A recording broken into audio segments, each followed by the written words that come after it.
Mammy is back and she is real. And Mammy is back and she is as real a thing as she was made out to be. On this video, or better yet on this channel, in a video that I did about a couple of months ago, I documented the murder of Asia Menard in Kansas City, Missouri. She had been killed by a white male by the name of Isaiah Crown. The white male named Isaiah Crown has been listed as on the scene of the murder of at least 7 other women that were murdered. I would assume that these women were either all minority, black, or some type of brown, Hispanic, maybe even Indian or Hindu woman. Because back in the day, you may remember a police officer by the name of Drew Peterson. This man killed 2, or better yet 3, of his wives, and he was being protected by the police. But once he got to about the 3rd one, they pretty much shut him down and put him in jail, and now he's nothing but a Lifetime movie. And the reason why I bring that up is because if you got a white male, and if he's known to be a killer, and if that mother is taking out a bunch of white women, they're gonna stop his ass. But upon Asia Menard being discovered dead, and with her being the 8th woman that died in the presence of this man, nothing was done to him. And if you look at the number of women who spoke about it, nothing was really said. There are very few, if any, women who will speak about it, who spoke on it, and who will speak about it in just a condemning way, or just a social public service announcement way, letting women know to watch themselves when they're out here on these dates with these white men. And not just white men, but any men, period. But if you look at it, they looked at his race and his phenotype, that would be Isaiah Crown, and they didn't say nothing about it. And I'm going to talk about why black women aren't mentioning or saying anything about these killings. And I'm going to get on pro-blacks also. But I'm going to talk about this modern day Mammy. Now, let me refreshen you on what a Mammy is. But first, I got to remind you what I'm here to explain one more time. Okay. I'm going to explain to you modern day Mammyism and how they're protecting. And the reason why I say Mammyism is back, and it's even more extreme today than what it was in the slavery days, is that hell, the black woman had the job of maintaining and protecting the plantation and the image of the plantation owner. But nowadays, she's now protecting killers, and not just a plantation owner who's a killer, but who's very much and deliberately killing her. And this level of silence is insane, bruh. This is really, really, really insane, my nigga. Like, this silence is just, it's crazy. You don't hear them talking about Asia Menard. And I done heard women talking about, well, she didn't want to, like, and I'm going to call her out by name. It was Lashida For You. Around the time of Asia Menard, she didn't want to talk about it because she's talking about, oh, well, these dudes who hate black women. The only thing that comes to her mind is a bunch of dudes that hate black women. Man, look here. This is about your sisters out there. And see, there's something that I've said, and I vehemently will repeat this repetitively over and over again. Bruh, don't let nobody convince you that black women care about each other. These women don't give a shit about each other. It's just like the U.S. government and the people of Ukraine. They only care about selling them people some damn weapons, man. I was looking at images of that country. It's fucking rubble. The Russians have destroyed a lot of them cities, and Americans are sitting up there, you know, rubbing their hands with a truck full of weapons, giving it to people in a bombed out country. They don't care about them people. And black women are just the exact same. It doesn't matter what level of horrendous and horrific violence that goes against them. They don't never come together. They don't raise their sons for the next woman. You never hear them talk about that. They'll talk about some high value man this and high value man that, and they want them a 8-figure nigga. But do you ever think about, I'm gonna raise a 8-figure nigga for the next woman? And if you and if the little boy that you got ain't gonna be no 8-figure nigga, then why the living hell should some woman raise a 8-figure nigga for you? See, that's what you call a real true sisterhood. I see that in Mexican women, to be honest with you. Those are the women who I see it in. And I'm gonna say Mexican specifically, of the Hispanics, not all Latinos, but among the Mexicans. And what that does is lead us up to the name of the guy that you see in the title to this video. You know, this Peyton Gendron or whatever his name was. This dude with a fucking first-person shooter video game site attached to his assault rifle walks into a store and executes 11 black people. Now, there's also another reason. And it's almost like a lot of this stuff is so symbolic. And for the most part, I don't know, maybe it's just the way I think, but it seems like to me that everybody overlooks the symbolisms. There was a black man there who was the security guard.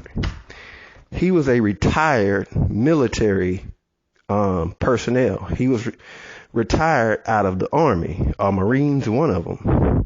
As a black men make up almost 35% of the active Army. But we don't get no credit for that.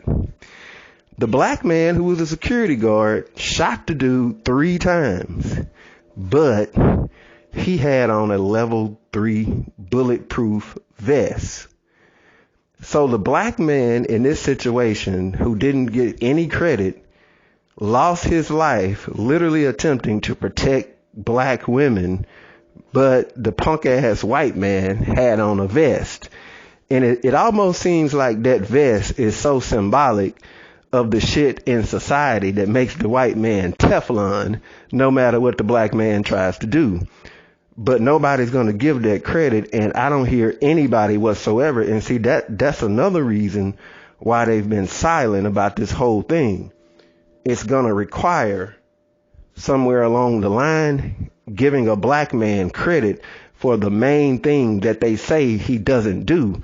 And in the process, lost his life doing it. I mean, he put 2 or 3 bullets to the dude. But this dude, you know, had on a bulletproof vest, level 3. This guy walks in and shoots and kills 9 black women. And some of the stuff that I done heard is very much specifically directed toward not wanting to make videos about it, because the only thing that they're thinking about is what a black man's going to say. That's the only thing they're thinking about. What are black men going to say? What are black men going to say? I'm not going to respond to it because black men. They just worried about what black men are going to say. They're not even living in the real world to where they're concerned about this issue of potentially your grandmama being in some damn supermarket trying to just buy some potatoes and carrots and some pork chops to make your favorite fat Sunday after church fat meal, even though you don't go to church. And now she got to worry about being gunned down. And one thing that she can bank and know for sure is that your black ass, if you a black woman, ain't gonna mention or utter a fucking word about the man who killed her, because you're in Mammy plantation protect the white man mode. Now, let us go back over one more time before I shut this video down. And like I said, YouTube is doing a lot of throttling of this particular topic because, number one, they have a way that they do when they want to bring certain topics underneath control, and they want to limit the amount of convo that's going on about it socio-electronically, so to speak, across the internet servers. They throttle the views, and what they do is that they guide you down the ABC, NBC, CNN, Fox News, Reuters, BBC. You know, it's just their typical selected companies in which when you look up a certain topic like Isaiah Crown and Asia Menard, the only thing you're going to get is a bunch of local news radio stations and your typical handful of maybe ABC and NBC who bothered to cover it for a minute or two, but trying to find, people who are just talking about it, you can't do it. And what they'll do is shadow ban those accounts and they'll throttle the views, they'll throttle the likes, and they'll throttle the comments. There's videos I've seen where, it's like 500 views, and then you actually have more thumbs up than views. It's like I've literally seen 700 thumbs up and 500 views. I've seen 25 comments, but only 16 of them showing up. So they're limiting the conversation that goes on. So I do take into account that many black women may be talking about it. It just may be that the views are throttled. But this is protectionism. This is protectionism of the white system. And I'm going to explain it like this. Black America in general, just like a bunch of African immigrants, only aspire to be part of white America, and we symbolize our level of perceived accomplishments based upon our closeness to whiteness. I have white friends. I go to a white school. I mainly live in a white neighborhood. And, my little daughter is so smart because she sounds so white. And look at the church that she goes to. It's a majority white church. She's going to be part of those church programs to be over there. And most of her friends are going to be little white kids. That's what we do. So it's hard to come to grips with the fact that the people who you admire and worship so much just naturally don't even like your ass. And I've literally heard I've heard some people say they'd rather be in a neighborhood full of convicted child violators who look just like them than to be in a neighborhood full of black people that graduated from Ivy League colleges, because you just scared them with your blackness. And they think your blackness is going to jump off on their children and make them black. My child might have all type of little melanin spots all over him, just like a spotted cow, after playing with your black kids. I mean, that's often how they think, or they just don't want their kids to be involved with yours. So, they don't view you the way you view them. And that's hard. And we do the same thing in relationships. We'll think we better because your girlfriend is white, or that your man is exalted because he's white. You get what I'm saying? And it's hard to come to grips with the notion that these people don't think nowhere near the way that you think about them. Like, they don't think about you that way. Like, we sit around and argue forever and ever over stuff like biracial and mixed issues. That dude made it so damn clear that he doesn't want mixed people as part of his race or community. I mean, he wrote them off in one sentence. And for us, it's a decade-long topic. That is something that's so clear. And it does show and display, I have to admit, why white people are on top. The type of stuff that you all sit up and go back and forth for a decade about, he writes that shit off in one sentence. Fuck them. They're a bunch of niggas. They ain't us. They can't be part of the great white society of Ragnarok and the Valdeans and the Valhellians and all this, Vancine, Germanic, Norse mythology that they believe in. Can't no mixed people be part of that. But back to the plantation mammyism aspect before I shut it down. The job of the plantation mammy was to protect the image of the plantation and the people that lived on it. Her job was to shield the plantation from any perception that things wrong, bad, and inhumane were happening on it, and to smile and to giggle and to laugh at people when asked about the plantation, and to stand up before people and justify the dignified existence of the plantation, and to raise white children to be in charge, and to beat her black boys down into submissiveness, and to assure that they never ever rose to anything that could compete with or rise above her master. And you see that today. You even hear them say things like black men want to be like white men. And you have to think about it. What type of statement is that coming from any woman?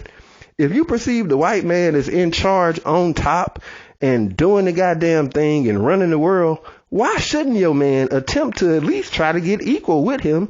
And better yet, if you're a single mother, widespread all across the race, why wouldn't you raise your son to be just that?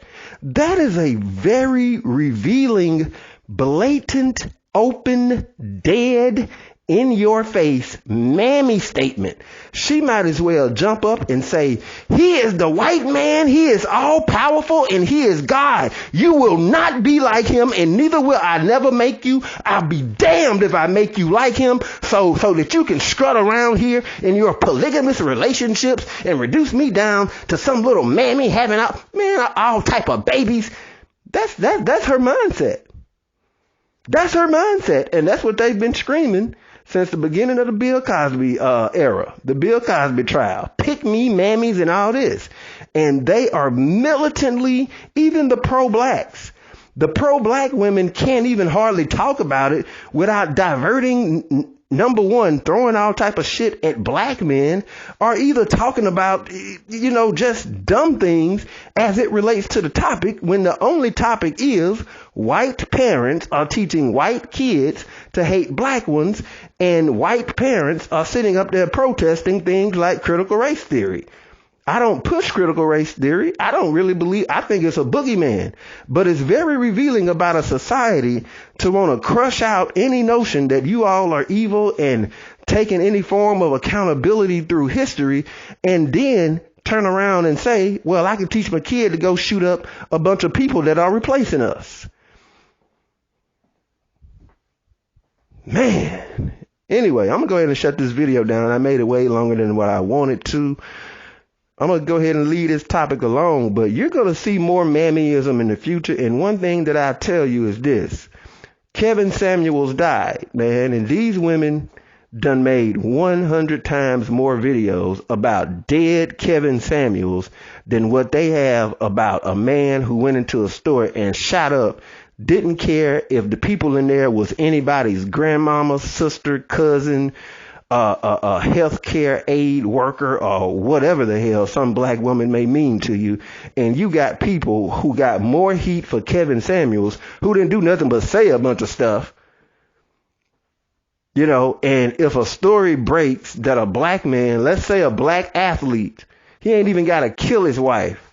Let's say Deshaun Watson, who already is, overcoming a bunch of fake allegations. Let's say he get into it with his girlfriend. And let's say, she be all up in his grill. You bitch ass nigga, you bitch ass nigga, you bitch ass nigga. And then try to spray him with some mace and then throw them fake fingernails at him all up to his face. And then let's just say he pushes her back really hard to the point that it gets caught on camera that she went back, slipped over a chair and fell down. And let's just say it really looked bad. She didn't get injured, but it looked bad. And it was just enough for her to say she got abused by Deshaun Watson. Bruh, I'm going to tell it to you like this. There will be more videos on that situation in which Deshaun Watson pushed a woman out of his face who was spraying him with mace and scratching him all in his grill with her fake ass nails. There'll be more videos about him doing that than what there will these women talking about a man who walks up to 86-year-old grandmothers and blows them to smithereens. Absolutely incredible. And if that is not the most blatant, extreme display of black American female mammyism, I don't know what is. Peace out. Shadow Band. One of the rawest channels on YouTube. Trust me, they have to throttle this channel. They have to, man. I'm out.